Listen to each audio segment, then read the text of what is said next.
All right, so I've got to ask, you've been to Iowa, an early presidential nominating state a few times, garnering some speculation that you'll make a presidential run. So will you run for president in 2024? I'm going to be in the fight for conservative values till the good Lord takes me from this place. What I'll be doing in 23 or 24, I don't know. But between here and there, I'm in places like Iowa. I was in Tennessee a few weeks ago. I'm headed down to Texas in a couple of weeks, helping conservative candidates be successful this November. It matters an awful lot to America, and that's what I'm going to keep working on. Yeah, so former Secretary of State, obviously in the headlines right now is Ukraine. What would you do for the U.S. In Ukraine to or what would you do to prevent something like this? Well, we did. Yeah. It didn't happen on our watch. Vladimir Putin's been the same evil thug for an awfully long time. I encountered him as a CIA director and then as Secretary of State. I met him. I spent a fair amount of time with him. What changed was failed American leadership and the ability to demonstrate to Vladimir Putin that the cost for what he's doing, crushing the Ukrainian people, killing innocent civilians, would be enormous. And so that's what we had done differently. What I'd do today is I'd be making sure we provided the Ukrainians with everything they needed. They've shown their willingness to fight.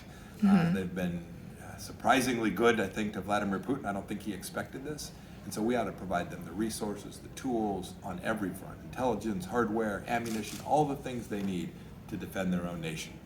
Yeah, and so, going off of that, Republican U.S. senators, including Iowa's Joni Ernst, are imploring the Biden administration to reverse course and allow the transfer of Poland's MiG fighter jets to the Ukrainians to fight the Russian invasion.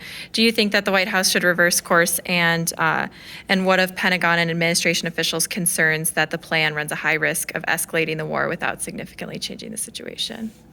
This fear that taking action to defend a friend and an ally is provocative is a mistaken understanding of how you actually deter these bad guys. There's only one thing Vladimir Putin understands.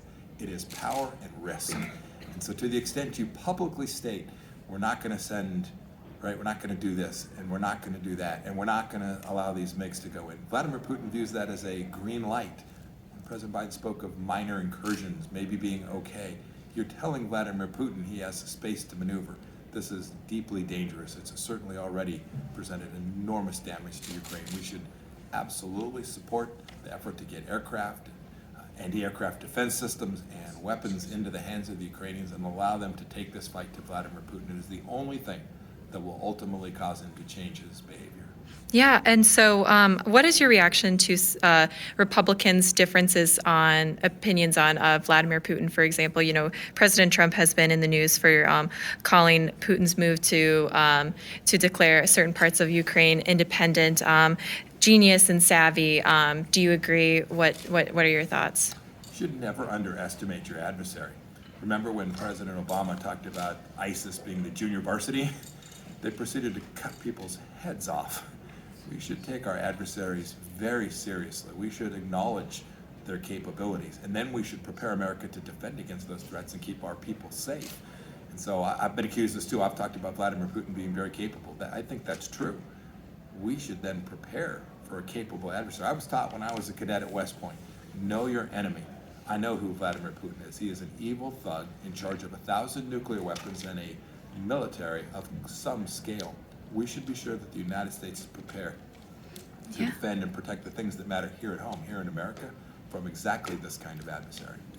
Yeah, and I see you've got a boot on. What happened there? I had some surgery 3 months ago now. Oh, okay. Okay, great. All on the mend. In a few weeks, I'll be out of the boot, I pray. All right, great. Well, thank you so much. I really appreciate your time. Thank you very much. Thanks for